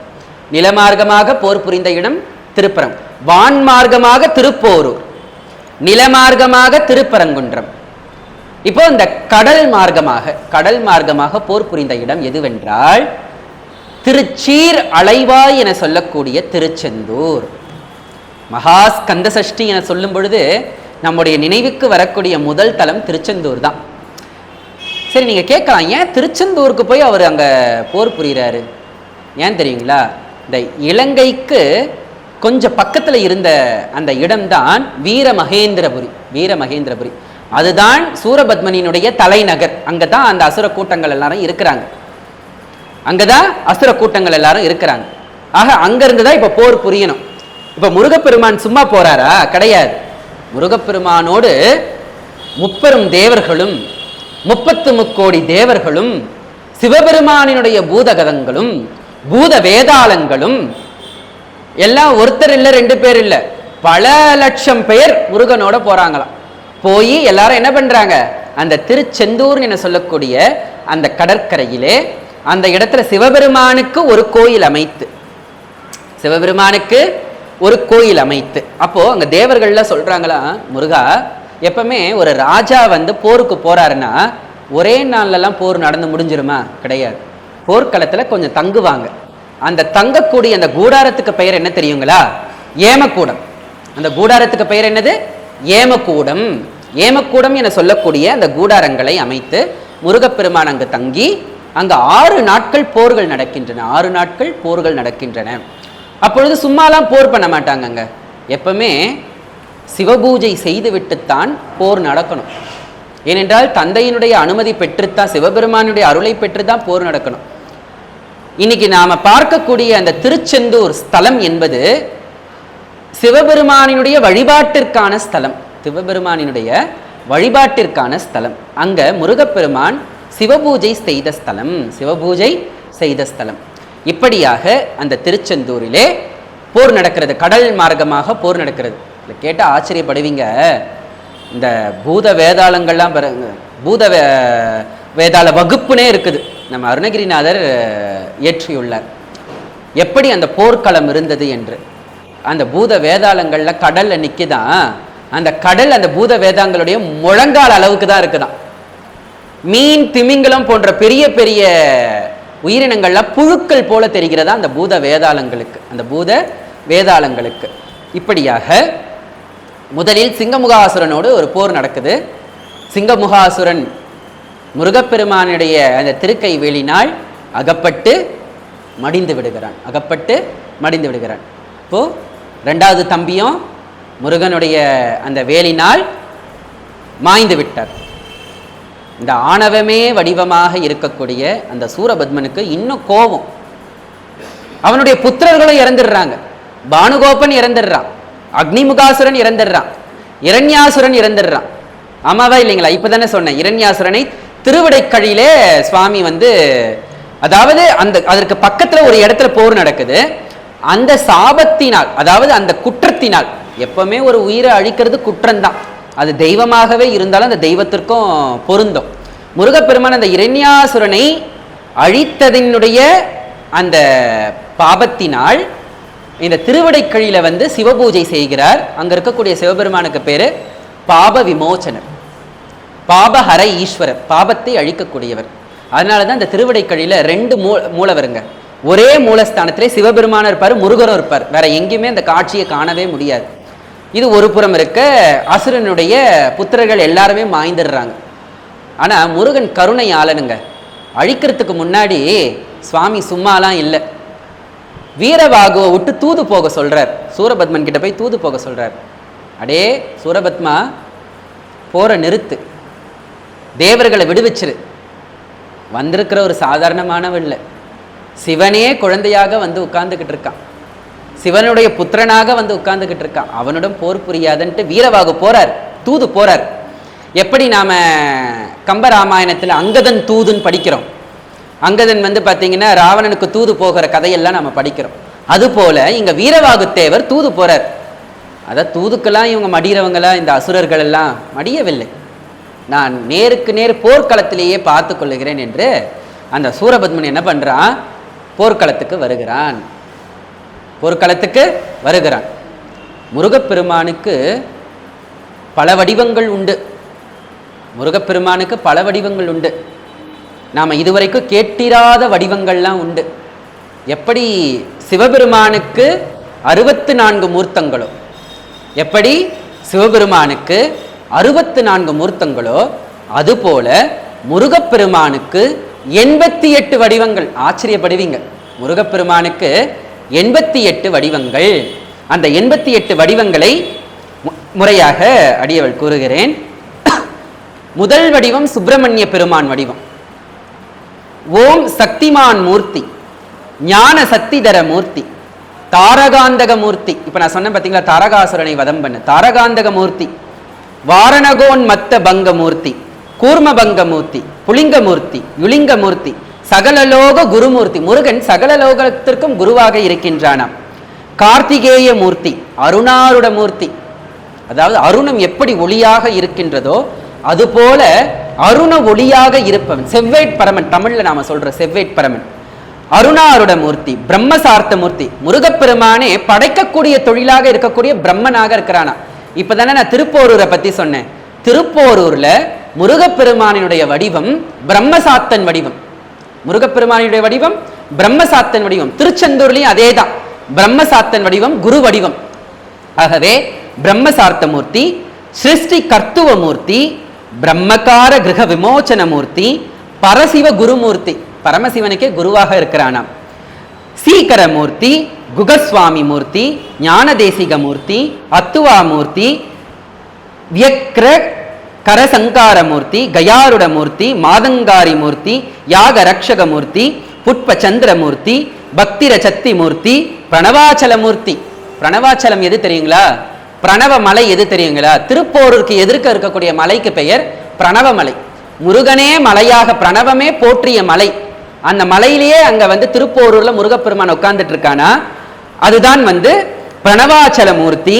பிரணவாச்சல மூர்த்தி, முப்பநாம குமாரமூர்த்தி, சகத்ரான்ம பரிபாலன மூர்த்தி, வரதராச மூர்த்தி, பஞ்சாயுத பிரதான மூர்த்தி, சதுர்முக சாபாரி மூர்த்தி, யோகச்சாரிய மூர்த்தி, குழந்தை வேலப்ப மூர்த்தி, கோர நிருதாரி மூர்த்தி, இடும்பாகர சிக்ஷா ரக்ஷக மூர்த்தி. இடும்பனை தன்னுடைய சிக்ஷியனாக கொண்டவன். சர்வலோக சக்ன பிரசதன மூர்த்தி, தண்டர குமாரமூர்த்தி, புராண பாலன இருபாமூர்த்தி, இந்திரபோக நிகிரமூர்த்தி, நாகவாதன நிவாரண மூர்த்தி, போக மோக்ஷ கிரகமூர்த்தி, பரணமக வரிய மூர்த்தி, சேனாதிபதி மூர்த்தி, சண்முகமூர்த்தி, புரோகித மூர்த்தி, கலா வினோத மூர்த்தி, லீலாமூர்த்தி, தேவ தண்டனரஷாமூர்த்தி, தாராகார சங்கரமூர்த்தி, சந்திர நடனமூர்த்தி, துடிக்கூர்த்த மூர்த்தி. முருகப்பெருமான் துடிக்கூத்து ஆடுபவர். இந்த உடுக்கைக்கு முருகப்பெருமான் ஆடுவானா. அதே போல முருகனுக்கு இன்னொரு ஆட்டமும் இருக்கு. அதுக்கு பெயர் என்னன்னா குடைக்கூத்து. அதற்கு பெயர் என்னது? குடைக்கூத்து. இப்படியாக துடிக்கூத்த மூர்த்தி, வித்வமூர்த்தி, மாதிருக மந்திரமூர்த்தி, குக பர பிரம்மமூர்த்தி, சந்தனவர பிரியமூர்த்தி, காமாச்சாரமூர்த்தி, கிரௌஞ்சவேதமூர்த்தி. இப்பதானே நம்ம சொன்னோம், கிரௌஞ்ச மலையை வென்றவன், கௌஞ்ச மலையை இரு கூறுகளாக பிளந்து எடுத்தவன். முருகமூர்த்தி, பால சுப்பிரமணிய மூர்த்தி, பிரபந்ததர தம்மிய நிர்ணய மூர்த்தி, உக்ரவர்ம மூர்த்தி, வாருணோ கிரமர்தன மூர்த்தி, பாகசாதன கருவ பங்க மூர்த்தி, சவனாச்சல தண்டனமூர்த்தி, சகலகல வல்லபமூர்த்தி, அபிடேக குமாரமூர்த்தி, சீடாதிபமூர்த்தி, குமார பிரச்சாரிமூர்த்தி, வள்ளி கல்யாணமூர்த்தி, நடனநாதமூர்த்தி, பராசர குமரோபதேசமூர்த்தி, திரிகந்திரோபேதமூர்த்தி, தேவவாகன தானமூர்த்தி, மாவிட்ட புறங்காகத கேயமூர்த்தி, அகிலலோக நடனமூர்த்தி, சிவராமமூர்த்தி, கதிர்காமமூர்த்தி, சிங்க முகாகர வரதமூர்த்தி, வரமூர்த்தி, சூரசங்காரமூர்த்தி, விஸ்வரூபமூர்த்தி, அசுர புரகணமூர்த்தி, அகடித கட்கா சாமர்த்தியமூர்த்தி, தேவசேனாபதி மூர்த்தி, சர்வபல பிரதானமூர்த்தி, பதங்காப வர்க்கமூர்த்தி, வள்ளி பரிணாய மூர்த்தி என்கின்றதாகிய 88 வடிவங்கள் முருகப்பெருமானுக்கு. இந்த 88 வடிவங்களையும் சொல்லும் பொழுது முருகப்பெருமானுடைய எல்லா பராக்கிரமத்தையும் நாம சொல்லிடுறோம். முருகப்பெருமானினுடைய எல்லா பராக்கிரமத்தையும் சொல்லிடுறோம். ஆக இப்படியாக இப்ப சொன்ன பார்த்தீங்களா, விஸ்வரூபமூர்த்தி. அப்போ அந்த திருச்செந்தூரினுடைய அந்த கடற்கரையிலே முருகப்பெருமான் விஸ்வரூப காட்சியிலே நிற்கிறார். அண்ட பகிரண்டமும் அளக்கக்கூடிய அளவுக்கு. ஏன் தெரியுங்களா, இந்த சூரபத்மன் ஒரு வரத்தை வாங்கியிருக்கிறான். என்ன வரம்னா, அண்டத்திற்கும் பிண்டத்திற்கும் அளக்கக்கூடிய அளவிற்கு வடிவத்தை பெறக்கூடியது. அதே போல ஒரு அண்டத்தை விட்டு இன்னொரு அண்டத்தை தாண்டக்கூடிய ஒரு அந்த வரத்தை பெற்றிருக்கிறான். ஒரு அண்டத்திலிருந்து இன்னொரு அண்டத்தை தாண்டக்கூடிய அளவிற்கு வரத்தை பெற்றிருக்கிறானா, அவனை போரிட வேண்டுமே, அவனை மாய்க்க வேண்டுமே. அப்பொழுது இந்த முருகப்பெருமான் விஸ்வரூப தரிசனத்திலே விஸ்வரூப மூர்த்தியாக, அதைத்தான் இந்த 88 வடிவங்கள்ல நாம விஸ்வரூப, அதாவது 82வது வடிவம், 82வது வடிவம் விஸ்வரூப மூர்த்தி வடிவம், 82வது வடிவம் விஸ்வரூப மூர்த்தி வடிவம். இப்படியாக விஸ்வரூபம் எடுத்து அந்த ஆணவமே வடிவமாக இருக்கக்கூடிய அந்த அசுரனை வதம் செய்ய போகிறார். இந்த அசுரனுக்கும் நிறைய மாய வித்தைகளில் புரியக்கூடிய வல்லமை அதிகம். யாருக்கு? நம்முடைய சூரபத்மனுக்கு. அதனால என்ன பண்றான், பல மாயாஜால வித்தையை பண்றான். ஒரு அண்டத்தை விட்டு இன்னொரு அண்டம் தாண்டான், மறைஞ்சு நிற்கிறான், ஒவ்வொரு வடிவமாக நிற்கிறான். முருகப்பெருமான் எல்லா வடிவத்தையும் ஒரு கை பார்க்கிறவர். கடைசியாக அந்த சூரபத்மன் எந்த வடிவத்தை எடுக்கிறான் என்றால், மா வடிவத்தை எடுக்கிறான். மா என்றால் மாமர வடிவத்தை எடுக்கிறான். ஆமா, மாமர வடிவத்தை எடுக்கிறான்.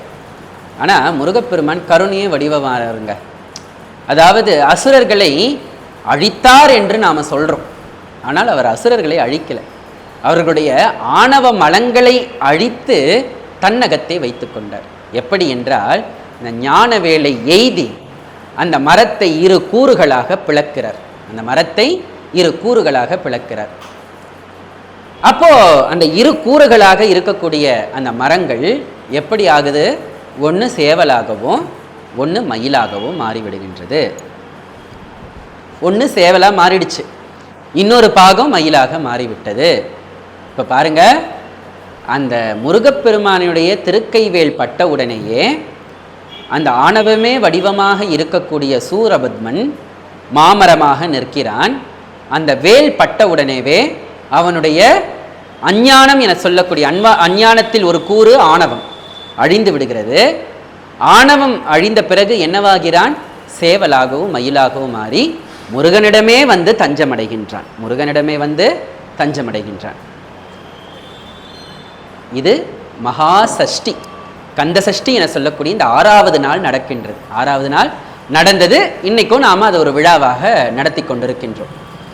சரி, சூரசம்ஹாரம் கதை எல்லாருக்கும் இப்போ புரிஞ்சிருக்கும் நான் நினைக்கிறேன். எப்படி சூரசம்ஹாரம் அந்த கதை ஆரம்பித்தது, அந்த புராணம் ஆரம்பித்தது என்று புரிஞ்சிருக்கும்.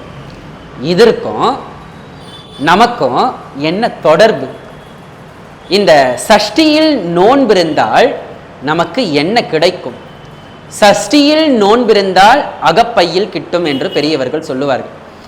சஷ்டியில் நோன்பிருந்தால் நமக்கு குழந்தை பிறக்கும்னு சொல்லுவாங்க. சரி, அது ஒரு நம்பிக்கையாக இருக்கட்டும். சட்டியில் நோன்பிருந்தால், சட்டியில் இருந்தால் தானேப்பா ஆப்பையில் வரும்னு சொல்லுவாங்க. நாம் அதை உணவோடு ரிலேட் பண்ணிப்போம். சட்டியில் இருந்தால் தானேப்பா ஆப்பைன்னு என்ன சொல்லக்கூடிய அந்த கரண்டியில் நமக்கு அகப்படும் சோறு. அது அப்படி கிடையாது. சஷ்டியில் இருந்தால் அகப்பையில் வரும். என்ன வரும்? சஷ்டியில் நோன்பிருந்தால் அகம் என சொல்லக்கூடிய இந்த பையிலே ஞானமாகிய குழந்தை பிறக்கும். அந்த ஞானமாகிய குழந்தை யார் என்றால் முருகப்பெருமான். ஞானமாகிய குழந்தை யார் என்றால் முருகப்பெருமான். முருகப்பெருமான் இங்க வந்துட்டானா என்ன பண்ணுவான்? அவன் கையில ஒரு வேலோ ஒன்று இருக்குது, சக்தி வேல், ஞானவேல். அந்த வேலினுடைய வடிவமே பார்த்தீங்கன்னா இப்படி அகன்று, அடிப்பகுதி இப்படி அகன்று அப்படியே விரிந்து கூர்மையாக இருக்கும். விரிந்து கூர்மையாக இருக்கும். ஒரு மனிதன் எப்பொழுதும் தன்னுடைய அறிவிலே கூர்மையாக இருக்க வேண்டும். மனிதன் எப்பொழுதுமே தன்னுடைய அறிவிலே கூர்மையாக இருக்க வேண்டும். ஞானத்திலே செம்மையாக இருக்க வேண்டும். அந்த தத்துவங்களை சொல்வதுதான் வேல். இந்த தத்துவங்களை சொல்வதுதான் வேல். அதனால்தான் முருகனுடைய வழிபாட்டில் வேலுக்கு முதலிடம். வேலுக்கு முதலிடம். சரி, இப்போ அந்த முருகன் நம்ம இதய கமலத்துல குகனாக, குகன், குகன் என்றால் இந்த மனக்குகையிலே வந்து அமரக்கூடிய தெய்வம். அதனால்தான் அவனுக்கு பேர் குகன். வந்துட்டானா என்ன தெரியுமா பண்ணுவான்? நமக்குள்ள 3 அசுரர்கள் இருக்கிறாங்க. ஆணவம், கண்மம், மாயை. இதை முறையே நாம் விரித்தோமே என்றால் காம, குரோத, லோப, மோக, மதம், ஆச்சரியம். இதை முறையே நாம் விரித்தோமே என்றால் காமம், குரோதம், லோபம், மதம், மாச்சரியம் என்று சொல்லலாம். இப்ப இந்த 3 அசுரர்கள் நமக்குள்ளே அசுரர்கள் இருக்கிறாங்க. நீங்க சூரபத்மனை வெளியில தேட வேணாம். நமக்குள்ள ஒரு ஆணவம் இருக்கு பாருங்க, அது சூரபத்மன். நமக்குள்ள ஒரு கண்மம் இருக்கு பாருங்க, அது சிங்கமுகாசுரன். நமக்குள்ள ஒரு மாயை இருக்கு பாருங்க, நம்மள ஒரு மாய சக்தி போட்டு ஆட்டுது பாருங்க, அது வேற யாரும் இல்ல, தாரகாசுரன். ஏனைய வானுகோப்பன், அக்னிமுகாசுரன், இரண்யாசுரன், வஜ்ரவாகு, இவங்க எல்லாருமே நமக்குள்ள இருக்கக்கூடிய அசுரர்கள் தான். இவங்க எல்லாருமே நமக்குள்ள இருக்கக்கூடிய அசுரர்கள் தான். இந்த அசுரர்களை எல்லாம் இந்த முருகன் வந்து உள்ள உட்காந்துட்டானா என்ன தெரியுமா பண்ணுவான்? அந்த திருக்கை வேலினால் சம்ஹாரம் பண்ணி விடுவான். அதுதான் சூரசம்ஹாரம். வருஷத்துல 6 நாள் விரதம் இருந்துட்டு, சாப்பிடாம விரதம் இருந்துட்டு 6 நாள் போய் நான் செருச்செண்டூர்ல போய் நான் சூரசம்ஹாரம் பார்த்துட்டேன்பா, நான் பார்த்துட்டேன். முருகனுக்கு பக்கத்திலே இருந்து பார்த்தேன். ஆணவங்க, முருகனை பார்த்தா ஆணவம் வந்துடும் மக்களுக்கு. ஆமாவா இல்லைங்களா? பெருமையில ஒரு ஆணவம் வரும். அதனால என்ன பயன்? என்ன பயன்? பணிவுதான் இறைவனை அடையக்கூடியதற்கான வழி. ஆணவமற்று, கண்மமற்று, மாயங்களிலிருந்து அகப்படாமல். மாயை எந்த ரூபத்தில் வரும் தெரியாது. ஏனென்றால் மாயையினுடைய வடிவங்கள் தான் அசுரர்களாக பிறந்தன. ஆமாவா இல்லையா? இப்பதான் அந்த கதையை சொன்னேன். சூரபத்மனோ, சிங்கமுகாசுரனோ, தாரகாசுரனோ, அஜமுகியும் மாயையினுடைய பிள்ளைகள். மாயையினுடைய பிள்ளைகளுக்கு பிறந்த இந்த 4 மாயைகள் தானே. இந்த மாயைகள் எல்லாம் நம்மளையும் வாட்டுதில்லவா? அப்ப முருக வழிபாடு நமக்கு எதை சொல்லுகிறது? இந்த மகா ஸ்கந்த சஷ்டி என்பது நமக்கு எதை புகட்டுகிறது? ஒரு மனிதனால ஒரு வருஷத்துல ஒரு 6 நாள்ல ஞானியால ஆயிட முடியாதுங்க. 6 நாள் இருக்கக்கூடிய தவத்தினால் ஒரு மனிதனால் ஞானியாகிவிட முடியாது. ஒரு மனிதன் வருஷம் ஒரு 6 நாள் விரதம் இருக்கும் பொழுது ஒரு வருஷம் ஆணவம் கொஞ்சம் அகலும். அடுத்த வருஷம் இன்னும் ஒட்டி இருக்கக்கூடிய கொஞ்சம் ஆணவம் அகலும். அடுத்த வருஷம் கண்மம் கொஞ்சம் அகலும். அதுக்கு அடுத்த வருஷம் ஒட்டிட்டு இருக்கக்கூடிய கொஞ்சம் கண்மம் அகலும். அடுத்தது இந்த மாயை அகலும். அப்படியே கொஞ்சம் கொஞ்சமா நம்மை விட்டு இந்த மும்மலங்களும் கொஞ்சம் கொஞ்சமா நம்மை பீடித்திருக்கக்கூடிய, நம் உயிரையும் நம் ஆன்மாவையும் நம் உடலையும் பீடித்திருக்கக்கூடிய இந்த மும்மலங்களும் விடுபடும். மும்மலங்கள் விடுபட்டால் இந்த தேகமே ஆலயமாக, இந்த குகன் என சொல்லக்கூடிய நம்முடைய உள்ள தாமரையில் முருகப்பெருமான் வந்து அமருவான். உள்ளம் பெரும் கோயில் ஊனுடம்பு ஆலயம். ஆமாவா இல்லையா? திருமூலர் சொல்றார், நம்ம உடம்பு தானங்க ஆலயம். நம்ம உடம்பு தானே. படமாட கோயில் நடமாட கண்டேன் என்று சொல்லுகிறார்கள். இந்த உடல் தான் ஆலயம். தேடி போங்க, ஆலயத்துக்கு தேடி போங்க. ஆனால் ஒரு நிலையில் அந்த ஆலயமே நீங்க தானப்பான் உணரணும் என்று சொல்லுவதுதான் நம்முடைய வழிபாடு. அந்த வெளியில நீங்க பார்க்கக்கூடிய அந்த ஆலயம் வேற எதுவுமே கிடையாது. அங்க நீங்க தரிசிக்கக்கூடிய கர்ப்ப கிரகம் என சொல்லக்கூடிய கருவறை வேறு எதுவுமே கிடையாது. இது எல்லாமே நம் உடலுக்குள்ள இருக்குது என்பதை உணர்வதற்காகத்தான் ஆலயத்தை நாம் தொழ வேண்டும். ஆலயம் தொழுவது சாலவும் நன்று. பெரியவர்கள் சும்மாலாம் சொல்லல. அங்க இருக்கிறது இங்க தெரியணும். அது வரைக்கும் நீ ஓடு. தெரிந்த பிறகு நீ ஓட தேவையில்ல. நீயே கோயில் தான். உனக்குள்ளேயே தெய்வம் உறையும். இப்ப பாருங்க, இந்த ஸ்கந்த சஷ்டியில் ஒருவர் விரதம் இருக்கிறார்களோ, விரதம்னா பெரிய பெரிய விரதம்லாம் இருக்கத்த, எந்த தெய்வமும் சாப்பிடாம இரு, தண்ணி குடிக்காம இருன்னா சொல்லலை. இதெல்லாம் அவர்களுடைய மனப்பக்குவத்திற்கு ஏற்றாற்போல ஒரு தியாகம். அதாவது 3 வேளையும் உணவு சாப்பிட்டா முருகனுடைய ஞாபகமா வரும். நல்ல தலைக்காணி ஒரு பக்கம் போட்டு பாய வச்சு படுத்து தூங்கலாம்பான் தான் நமக்கு ஞாபகம் வரும். ஆமாவா இல்லைங்களா? நல்லா வயிறு முட்டை சாப்பிட்டுட்டு, நல்ல தொண்டை முட்டை எல்லாத்தையும் சாப்பிட்டுட்டு முருகான்னு சொன்ன முருகனுடைய நாமம் வராது, ஏப்பந்தான் வரும். ஆமாவா இல்லைங்களா? தூக்கம்தான் வரும். அதனால தான் பெரியவர்கள் உபவாசம் என்று வைத்தார்கள். ஒரு வைராக்கியம், இறைவனை தியானிப்பதற்கான ஒரு வைராக்கியம். ஒரு வேளை உணவு சாப்பிடு, மீதி 2 வேளை முருகனை நினைச்சு உட்காரு, தப்பு இல்லை. வருஷம் ஃபுல்லாக தான் தொண்டை வரைக்கும் சாப்பிட்றீங்க, ஒரு 6 நாள் சாப்பிடாம இருக்க முடியாதா? 6 நாள் ஒரு பொழுது நம்மள இருக்க முடியாதா? அது அவருடைய மனப்பக்குவத்திற்கு ஏற்றாற்போல் 6 நாட்களும் உணவு அருந்தாமல் வெறும் தண்ணீரை குடித்து கொண்டு இருப்பவர்கள் இருக்கிறாங்க. அங்கே திருச்செந்தூருக்கு போனீங்கன்னா அங்கே தனியாக மண்டபமே இருக்கு. ஸ்கந்த சஷ்டி அப்போ வெளியூர்ல இருந்து சிங்கப்பூர், மலேசியா எங்கெங்க இருந்தோலாம் அடியார்கள் வந்து தங்கி வெறும் பச்சை தண்ணீரை மட்டும் உண்டு முருகனினுடைய அதாவது கந்தசஷ்டி கவசத்தை 36 முறை ஒரு நாளுக்கு கந்தசஷ்டிலே வரும், ஒரு நாளைக்கு 36 முறை பாட வேண்டும் என்று. அப்ப இதெல்லாம் எதற்கு என்றால் ஒரு தவம். காட்டில் போய் நம்மளால தவம் இருக்க முடியாது. இல்லறத்தில் போய் காட்டில் போய் தவம் இருக்க முடியுமா? முடியாது. அதனால இந்த உபவாசங்களை எல்லாம், இந்த விரதங்களை எல்லாம் இந்த உண்ணா நோன்பு என்று சொல்லலாம். உண்ணா நோன்பு என்று சொல்லலாம். மணி ஆயிடுச்சு, ஆனா சொல்லணும்னு நிறைய தோணுது. நானும் முடிக்கணும்னு நினைக்கிறேன், முடியல, முடிச்சிடுறேன். அப்ப பாருங்க, அந்த நோன்பின் மூலமாக நம்முடைய உடல் சுத்தமாகுது. இதெல்லாம் சயின்ஸுங்க, இதெல்லாம் சயின்ஸு. நம்ம இந்த செல்களுக்கு, உடல் வந்து செல்களால் உருவானது.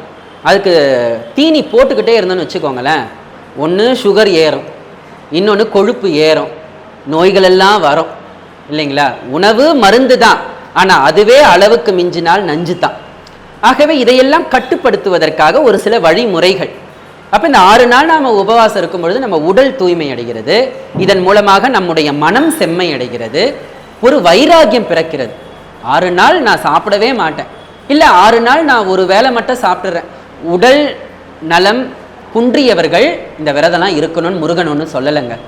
3 வேளை திட்டமாக சாப்பிடுங்க, முருகனுடைய நாமத்தை சொல்லி உட்காருங்க. அதுவே அவனுடைய நாமத்தை சொல்லுவதே பெரிய தவம் தான். அவனுடைய நாமத்தை சொல்லுவதே பெரிய தவம் தான் இல்லைங்களா? இல்லை சாப்பாடு எங்களுக்கு வேண்டாம் அப்படின்னு நினைக்கிறவங்க 3 வேளை பாலோ பழமோ சாப்பிட்டுட்டு அப்படியாக நம்முடைய விரதத்தை நாம் தொடரலாம். இந்த மகா ஸ்கந்த சஷ்டி விரத முறையெல்லாம் நிறைய சொல்லிக்கிட்டே போகலாம், ஆனால் அது நமக்கு முக்கியம் கிடையாது. நாம் எதற்காக இந்த விரதத்தை இருக்கிறோம் என்பதுதான் முக்கியம். எதற்காக இந்த விரதத்தை இருக்கிறோம் என்பதுதான் முக்கியம். நாம் எல்லா விரதத்தையும் இருந்துட்டு ஆணவத்தோடவும் கண்மத்தோடவும் மாயையோடும் இருந்தால் நம்ம விரதம் இருந்ததற்கான பலனே கிடையாது. ஆகவே நமக்குள் இருக்கக்கூடிய இந்த அசுரர்களை நாம் அழிக்க வேண்டும் என்றால் ஞானமே வடிவமாக இருக்கக்கூடிய அந்த முருகப்பெருமானை வழிபட வேண்டும். வருஷம் ஃபுல்லாக வழிபட்டாலும் இந்த 6 நாள் முருகனே நமக்கு கொடுத்த அற்புதமான நாட்கள், முருகனே நமக்கு கொடுத்த அற்புதமான நாட்கள், மகாஸ்கந்த சஷ்டி விரத நாட்கள், மகாஸ்கந்த சஷ்டி விரத நாட்கள். இந்த நாட்களிலே நம்மளால முடிஞ்ச ஏழைகளுக்கு ஒரு உணவு கொடுக்கலாம், தானம் கொடுக்கலாம், புரியுதுங்களா? நல்ல நல்ல பண்புகளை நாம் வளர்த்துக்கலாம். யாரையும் நாம் வையக்கூடாது, யார் மீதையும் பார்த்து நம்ம பொறாமப்படக்கூடாது. அதுதான் இந்த ஆணவம் கண்மம் மாயை சொல்ல, காம குரோத லோப பேராசைப்படக்கூடாது, காம வயப்படக்கூடாது, இன்னொருத்தருடைய பொருள் மீது ஆசைப்படக்கூடாது, போட்டி போடக்கூடாது, பொறாமை கொள்ளக்கூடாது, இன்னொருத்தனை அழிக்க வேண்டும் என்கின்ற அந்த எண்ணம் நமக்கு வரவே கூடாது. நாம அப்படியே மனசளவில் ஒரு தாமரை போல இருக்கணும், தாமரை போல இருக்கணும், பவித்திரமா இருக்கணும், சுத்தமா இருக்கணும். அப்படி இருந்தால்தான் முருகப்பெருமான் நமக்குள்ள வந்து நம்மளுடைய உள்ள குகையில் வந்து அமருவான். இப்படியாக இருந்தவர்கள் தான் நம்முடைய ஞானிகள். குமரகுரு சுவாமிகள், அருணகிரிநாத பெருமான், பாம்பன் சுவாமிகள், இன்றைய காலத்தில் இருந்த நம்முடைய கிருபானந்த வாரியார், நம்முடைய வள்ளலார் பெருமான், முருகம்மையார், சிவஞான பரதேசி அம்மையார் என்று முருகனுடைய அடியார்களை சொல்லிக்கொண்டே போகலாம். இப்படியாக அந்த முருகப்பெருமானை நாம் நினைந்து இந்த 6 நாட்கள் ஒரு தவ வாழ்க்கை, 6 நாட்கள் என்பது ஒரு தவ வாழ்க்கை. அவனையே நினச்சிக்கிட்டு நம்மளால் முடிஞ்ச உணவுகளை சாப்பிட்டுட்டு முடிந்த அளவுக்கு விரதம் இருந்து அவனை போற்றி பாட வேண்டும். கந்த சஷ்டி கவசம் பாடலாங்க, இல்லையா சண்முக கவசம் பாடலாம். இன்னும் முருகப்பெருமானுக்கு பிரியமாகிய ஒன்று உண்டு, திருச்செந்தூர் முருகப்பெருமான் சொல்லியிருக்கிறார். இந்த பாம்பன் சுவாமிகள் இயற்றிய பரிபூஜன பஞ்சாமிர்த வர்ணம் என சொல்லக்கூடிய அந்த வண்ணம் பாடப்படும் இடங்களிலெல்லாம் நான் சத்தியமாக வந்து நிற்பேன் என்று முருகப்பெருமான் சொல்லியிருக்கிறார். இது ஒரு அம்மையாருடைய வாழ்க்கையில நடந்த உண்மைங்க. முத்தம்மையான்னு சொல்லக்கூடிய ஒரு அம்மையாருடைய வாழ்க்கையில நடந்த உண்மை. யாரோ 2 முருகனடியார்கள் பாடும் பொழுது இந்த அம்மையார் பக்கத்துல உட்காந்து கேட்கிறாங்க. பக்கத்துல உட்காந்து கேட்கும் பொழுது முருகப்பெருமான் வள்ளியோ அம்மையோடு தெய்வானை அம்மையோடு ஒரு மாநில ரூபத்துல வந்து காட்சி தரான். அதை பார்க்கிறாங்க அந்த அம்மா. யாரு இந்த சிறுவன், இது வரைக்கும் நம்ம இங்க பார்த்ததே கிடையாது, தேவ மூர்த்தங்கள் போல இருக்கிறாங்களே, அவர்களை பின்தொடருவோம் என்று சொல்லும் பொழுது அவங்க போகும் பொழுது அவர்கள் மூவரும் மறைகிறார்கள். இப்போ வந்தது சாக்ஷாத் அந்த திருச்செந்தூர்ல வீற்றிருக்கக்கூடிய அந்த குரு மூர்த்தமாக இருக்கக்கூடிய அந்த பிரம்ம சாத்தனாக ஆக்கல், காத்தல், ஒடுக்கல், மறைத்தல், அருளல் ஆகிய 5 பஞ்ச கிருத்தியங்கள் சொல்லக்கூடிய அந்த சிவபரம்பொருள் மறுவடிவமே முருகப்பெருமான் தான். அந்த சிவபரம்பொருள் மறுவடிவமே முருகப்பெருமான் தான். அப்படியாக முருகப்பெருமான் காட்சி கொடுத்திருக்கிறானா, நாமும் பாட வேண்டும். பாட முடியலையா கேட்கணும், இல்லையா பரவாயில்லைங்க, முருகா என்கின்ற நாமத்தை சொன்னாலே போதும். முருகா என்கின்ற நாமமே பெரிய மருந்து. குமராய நம என்று சொன்னாலே பெரிய மருந்து. நம்முடைய ஸ்ரீமத் சிதம்பரம் சுவாமிகள் சொல்றாரு, குமராய நம என்று ஒரு கால் ஓதின், ஒரு தடவை சொன்னீங்கன்னா போதும்.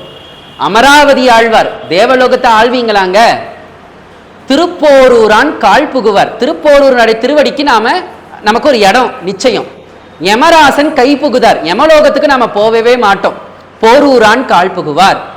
தாய் உதர பை புகுதார். மீண்டும் இந்த பிறப்பு இறப்பு என்கின்ற தடஞ்சுழியில் நாம் பிறக்க மாட்டோம். சேரார் பயம், பயமே உங்களுக்கு கிடையாதா. இன்னொரு அருளாளர் சொல்றாரு, என்ன தெரியுமா சொல்றாரு, ஞானம் பெறலாம், ஞானம் பெறலாம், நலம் பெறலாம், மோனா வீடு ஏறலாமா. அதாவது ஞானம், முருகனை வழிபட்டால் ஞானம் நிச்சயமா வருமா, நலம் வருமா, மோனா வீடு ஏறலாம், பேசாத அந்த நிலை. அது என்ன தெரியுங்களா, சிவானுபூதி. முருகப்பெருமானை வழிபட்டால் சிவானுபூதி. இதையே தான் குமரகுருபரர் கந்தர் கலிவெண்பால பாடுறார்.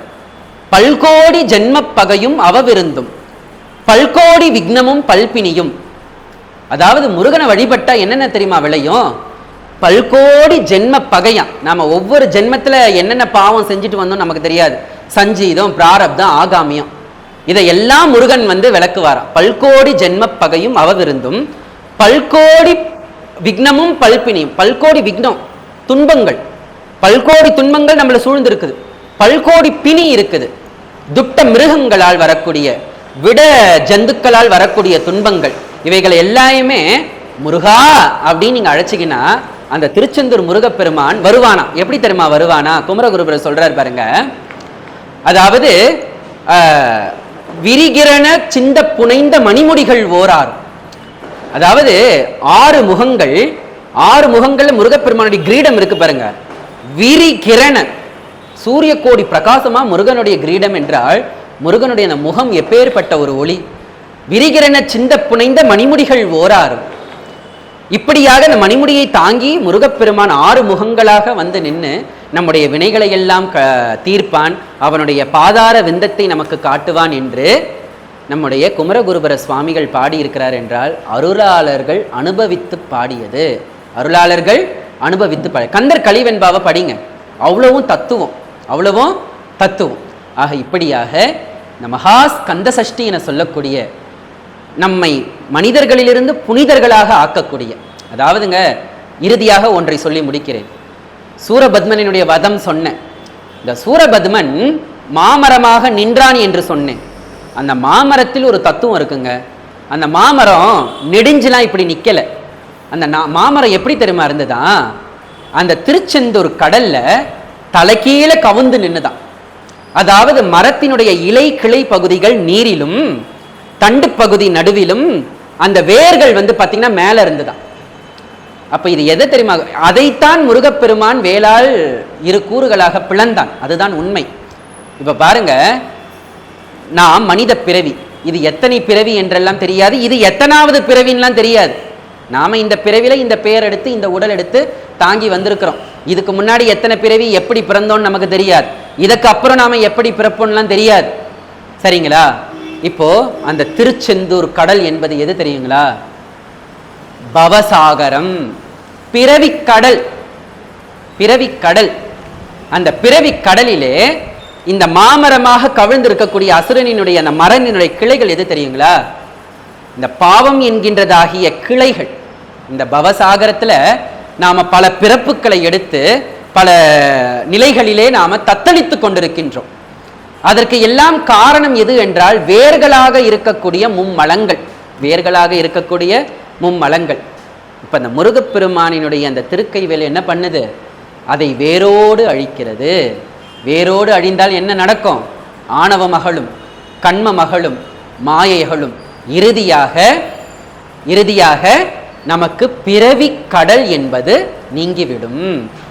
அதை குறிக்கக்கூடிய அற்புதமான தலம்தான் நாம் இன்று வழிபடக்கூடிய அந்த திருச்செந்தூர். அதனால தான் சூரசம்ஹாரத்திற்கு பெயர் போன தலம் திருச்செந்தூர். ஆமாவா இல்லைங்களா? திருச்செந்தூர். ஆகவே எங்க கூப்பிட்டீங்கனாலும் அந்த முருகப்பெருமான் வந்து நிடுவான். ஆக இப்படியாக திருச்செந்தூருக்கு போக முடியாதவங்க வடபழனிக்கு போகலாம். இதோ நம்ம கந்தசுவாமி கிட்ட சூரசம்ஹாரம் நடக்கும். அடியவள் ஒரு காலத்துல வருஷம் வந்து பார்ப்பேன். குழந்தைங்களுக்கெல்லாம் அந்த முருகப்பெருமானுடைய அந்த வேஷங்கள் எல்லாம் போட்டு அந்த சூரனை அழிக்கக்கூடிய காட்சி நான் ரொம்ப விரும்பி பார்க்கக்கூடிய சூரசம்ஹாரம் சென்னை கந்தக்கோட்டம் தான். ஆனா இப்போ அடியவள் கேளம்பாக்கத்தில் இருக்கிறதுனால வர முடியல. அதே போல மயிலாப்பூர்ல ரொம்ப அழகா நடக்கும். திருப்போரூர்ல ரொம்ப விமர்சையா நடக்கும். அதே போல பாத்தீங்கன்னா முருகப்பெருமானுக்கு 3 மயில்கள். ஒன்று தேவமயில், இன்னொன்று அசுரமயில், இன்னொன்று பிரணவமயில். முருகன் வந்து உலகத்தை சுத்தினான் பார்த்தீங்களா? அது பிரணவமயில். ஆமா, அது வந்து பிரணவமயில். இந்திரனே மயிலாக வரானா, அது தேவமயில். போர் நடக்கும் பொழுது கடைசியாக அசுரனுக்கு மோட்சத்தை கொடுக்கிறார், அது வந்து அசுரமயில்.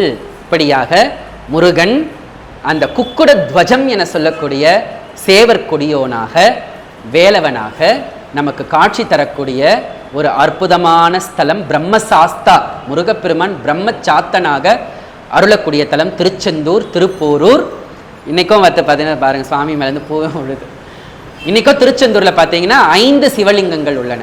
முருகன் சிவபூஜை செய்த ஸ்தலம். ஆகவே நாமும் அந்த திருச்செந்தூருக்கு போகும் பொழுது இவ்வளோ விஷயத்தையும் நம்ம யோசிக்கணும். நம்ம பிறவி கடலை நம்ம கடக்கணும், நம்முடைய மும்மலங்கள் அழியணும், காம குரோத லோப மோக மதம் ஆச்சரியங்கள் அழியணும். அந்த திருச்செந்தூர் முருகப்பெருமான் நம்முடைய உள்ளத்தில் வந்து நிற்கணும். நம்ம வேண்டி அவகிட்ட நம்ம நிற்போம். நிச்சயமாக நமக்கு வரத்தை அளிக்கக்கூடிய அந்த விரதம் எதுவென்றால் மகா ஸ்கந்த சஷ்டி விரதம் என்று சொல்லி இந்த வாய்ப்பளித்தமைக்கு நன்றி கூறி விடைபெறுகிறேன். வான்முகில் வழாது பெய்க மலிவளம் சுரக்க மன்னன் கோன்முறை அரசு செய்க குறைவிலாதுயிர்கள் வாழ்க நான்மறை அறங்கள் ஓங்க நற்றவம் வேள்வி மல்க மேன்மைக்குள் சைவ நீதி விளங்குக உலகம் எல்லாம். மேன்மைக்குள் சைவ நீதி விளங்குக உலகம் எல்லாம். ஹர ஹர ஹர நம பார்வதி பதையே ஹர ஹர மகாதேவா. தென்னாடுடைய சிவனே போற்றி, எந்நாட்டவர்க்கும் இறைவா போற்றி. வெற்றிவேல் முருகனுக்கு அரோஹரா. திருச்சிற்றம்பலம். நன்றிகள். வரக்கூடிய ஞாயிற்றுக்கிழமை 19/10/2025 அன்று காலை 10 மணி முதல் 12:30 மணி வரை நம்முடைய சபை வளாகத்தில் திருமுறை மாமணி சிவத்திரு ஜே மகாதேவன் ஐயா அவர்களினுடைய திரு அருட்பிரகாச வள்ளலார் திருவாய் மலர்ந்தருளிய தெய்வமணி மாலை என்னும் தலைப்பில் சொற்பொழிவு நடக்க உள்ளது. இது ஐயாவினுடைய நிறைவாகிய சொற்பொழிவு. ஆகவே அடியார் பெருமக்கள் அனைவரும் வந்து கலந்து கொண்டு ஐயாவினுடைய சொற்பொழிவையும் கேட்டு அவருடைய ஆசியும் பெற்று செல்வோமாக. அதே போல 21/10/2025 செவ்வாய்க்கிழமை அன்று இரவு 7 மணி அளவில் நமது சபை வளாகத்தில் சிவத்தமிழ் செல்வர் குன்றத்தூர் பி. திருச்சிற்றம்பலம் திருவாவடுதுறை ஆதீன திருமுறை பேராசிரியர் அவர்கள் கௌரியும் திரு கேதாரமும் என்கின்ற தலைப்பில் சொற்பொழிவு செய்ய உள்ளார். ஆகவே அனைவரும் வந்து கலந்து கொண்டு சொற்பொழிவினை கேட்டு நல்ல வரங்களை பெற்று செல்வோமாக. சிவாய நம. திருச்சிற்றம்பலம்.